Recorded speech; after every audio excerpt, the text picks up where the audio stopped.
இந்த வீடியோல நம்ம எதை பத்தி முக்கியமா பார்க்க போறோம் அப்படின்னா, இந்த IG-1 எக்ஸாம்ஸ் எழுதுறவங்க இந்த தமிழ் மீடியம் ஸ்டூடெண்ட்ஸ்க்கு ஒரு பயம் இருக்கும். எப்படிலாம் நம்ம இங்கிலீஷ்ல எழுத போறோம் அப்படின்னு. ஸோ அந்த தமிழ் மீடியம் ஸ்டூடெண்ட்ஸ்க்காக தான் நான் ஒரு 4 ஸ்கில்ஸ் சொல்லியிருக்கேன். ஸோ இந்த வீடியோ முழுசா பாருங்க. இந்த வீடியோ கடைசியில ஒரு 4 ஸ்கில்ஸ் சொல்லிருவேன். ஸோ அதை நல்லா ஃபாலோ பண்ணீங்கனாலே போதும், உங்களுக்கு இந்த எக்ஸாம்ஸ் ஈஸியா நீங்க கிளியர் பண்ணலாம். ஸோ மறக்காம கடைசி வரைக்கும் பாருங்க, எதையும் ஸ்கிப் பண்ண வேண்டாம். So welcome to Greenvale group channel. நான் உங்கள் ஜெயபிரகாஷ்.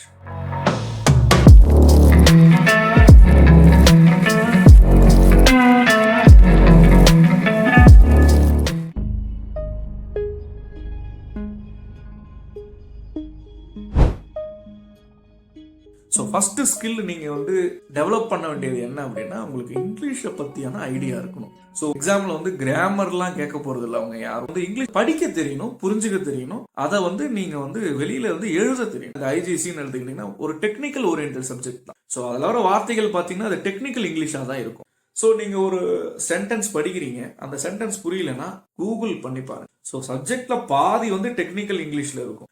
ஸோ அந்த சினாரியோ புரிஞ்சதுக்கு அப்புறம் கொஸ்டின்ஸ்க்கு வாங்க. கொஸ்டின்ல என்ன கேட்கறாங்க, படிக்கும்போது புரியலையா, திருப்பியும் கூகுள் பண்ணுங்க, தமிழ்ல அதை புரிஞ்சுக்க ட்ரை பண்ணுங்க. ஸோ இப்போ இத சினாரியோவோட இந்த கொஸ்டினை லிங்க் பண்ண ட்ரை பண்ணுங்க. ஸோ அப்படி இருக்கிற பட்சத்துல உங்களுக்கு ஒரு ஐடியா கிடைச்சிடும்.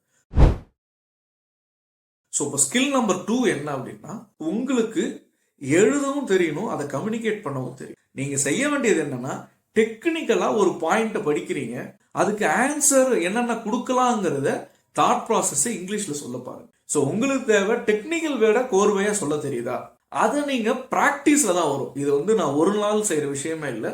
ஸோ நிறைய பிராக்டிஸ் பண்ணணும். ஸோ இதை மாதிரி ஒரு 2-3 சினாரியோ கொஸ்டின் பேப்பர் எடுத்துட்டு, ஸோ எனக்கு இங்கிலீஷ்ல கிராமர் வச்சு எழுதணுங்கிற கான்செப்டை தாண்டி டெக்னிக்கல் இங்கிலீஷ்னு இருக்கும்ல, அந்த டெக்னிக்கல் இங்கிலீஷா நீங்க ஒரு வேர்டை கொடுக்கணும். இதோட என்ன சினாரியோட சேர்த்து நீங்க ஒரு 4 பாயிண்ட் எழுதணும், அவ்வளவுதான். இது கதையா எழுதணும்னு அவசியம் இல்லை. ஒரு விஷயத்தை எழுதுனா உங்க எக்ஸாமினர் அதை படிக்கும்போது புரிஞ்சா போதும். இது ஒரு பிராக்டிஸ் விஷயம் தான். இதை நீங்க பிராக்டிஸ் பண்ணா மட்டும்தான் இது வரும். 3வது ஸ்கில் என்ன சொல்றேன் அப்படின்னா, இன்ஃபரன்ஸ் சொல்லுவாங்க. அதாவது என்னன்னா, ஒரு கேள்வி கொடுக்குறாங்க அப்படின்னா அதோட பாயிண்ட் என்னங்கிறது அவங்க ஒரு எவிடன்ஸா நீங்க சினாரியோல தேடலாம். ஸோ அவங்க ஒரு கொஸ்டின் கொடுத்துருப்பாங்க, அதுக்கான எவிடன்ஸ் என்ன, அதோட ரீசனிங் என்ன அப்படிங்கிற ஒரு தேடுதல் இருந்தாலே நீங்க இந்த பாயிண்டை ஈஸியா கண்டுபிடிக்கும். ஸோ நெபோஷ்ல சினாரியோ கொடுத்து ஒரு கொஸ்டின் கொடுக்குறாங்கன்னா அது டைரக்டாவே இருக்காது. ஏதோ ஒரு மறைமுக கேள்வி இருக்கும், அந்த மறைமுக கேள்விக்கு நீங்க பதில் சொல்ற மாதிரி தான் இருக்கும். ஸோ நீங்க செகண்டரி தாட்டே தேவையில்ல. ஸோ இப்போ ஏதோ டைரக்ட் கொஸ்டின்ஸ் இல்ல, பட் மறைமுகமா அந்த சினாரியோட இது ரிலவெண்ட் ஆகுது. நீங்க படிச்சுட்டு இருக்க அந்த டெக்னிக்கல் விஷயம் தான் அதுக்குள்ள இருக்கு.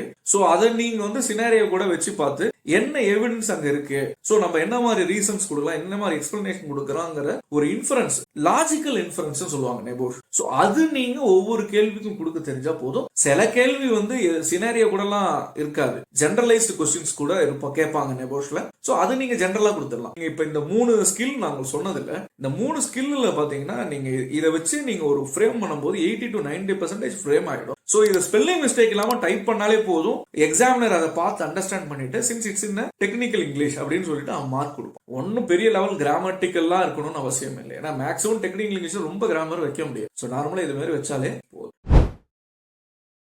ஸ்கில் நம்பர் 4, இது ரொம்ப முக்கியமான விஷயம். என்னன்னா, நாங்க இத்தனை நாள் ஃபேஸ் பண்றதை வச்சு சொல்றேன். நார்மலா கேண்டிடேட்ஸ்க்கு இந்த ஐடி ஸ்கில் சொல்லுவாங்க. நம்மளை பொறுத்த வரைக்கும் அது கம்ப்யூட்டர் ஸ்கில். இந்த கம்ப்யூட்டர் ஸ்கில்ங்கிறதுனா அட்லீஸ்ட் ஒரு வேர்ட் டாக்குமெண்ட்டை திறந்து டைப் பண்ண தெரியும். மொபைல வச்சு டைப் பண்றதுல கொஞ்சம் சிரமமா இருக்கும். ஸோ நீங்க இந்த எக்ஸாம் டைம்ல அட்லீஸ்ட் ஒரு லேப்டாப், ஒரு கம்ப்யூட்டர் இருந்துச்சுன்னா ரொம்ப யூஸ்ஃபுல்லா இருக்கும். ஏன்னா நீங்க ஆன்சர் வேர்ட் டாக்குமெண்ட் டைப் பண்ணுவீங்க. ஸோ ஃபைனலா அந்த டாக்குமெண்ட்டை பிடிஎஃப் கன்வெர்ட் பண்ணி அதை தான் நம்ம போர்ட்டல் அப்லோட் பண்ணோம். இந்த பேசிக் லெவல் தெரிஞ்சாதான் ஓரளவு நீங்க சர்வை பண்ண முடியும். ஏன்னா நீங்க அவங்களோட இன்ஸ்ட்ரக்ஷன்ஸ்ல பார்க்க போனீங்கன்னா ஒரு வேர்ட் டாக்குமெண்ட் வரும், அதை நீங்க எடிட் பண்ணணும்னா சில பாயிண்ட்ஸ்லாம் போய் மாத்துற மாதிரி இருக்கும்.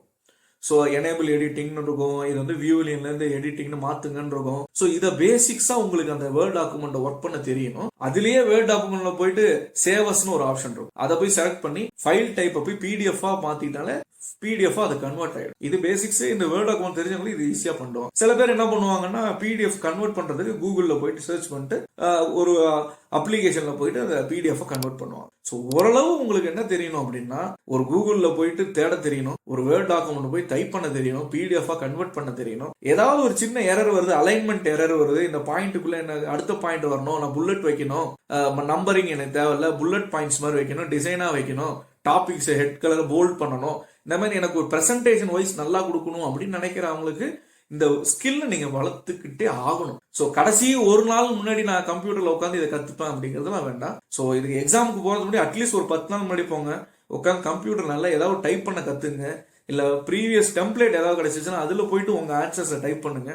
ஸோ அப்படி நீங்க டெவலப் பண்ணிட்டீங்கனாலே இந்த ஒரு விஷயங்கள் உங்களுக்கு ஆட்டோமேட்டிக்கா வரும். இந்த ஸ்கில்ஸை நான் சொல்றது உங்களுக்கு யூஸ்ஃபுல்லா இருக்கும். ஸோ இதை நீங்க ப்ராக்டிஸ் பண்ணுங்க, அப்பதான் எல்லாமே சக்சஸ் ஆகும். கேட்கும் போது நல்லா இருக்கும், பட் இதை நீங்க ப்ராக்டிஸ் பண்ணணும்னு உட்காரும் போது நிறைய டிஃபிகல்டிஸ் இருக்கும். ஸோ அதை ஓவர் கம் பண்ணிட்டீங்கன்னா ஈஸியா நீங்க ஒரு லாங்குவேஜ்லேயே நீங்க டெவலப் ஆகலாம். ஸோ இந்த வீடியோ உங்களுக்கு பிடிச்சிருந்துச்சுன்னா மறக்காம லைக் பண்ணுங்க, ஷேர் பண்ணுங்க, கமெண்ட் பண்ணுங்க, மறக்காம பெல் ஐக்கான கிளிக் பண்ணுங்க.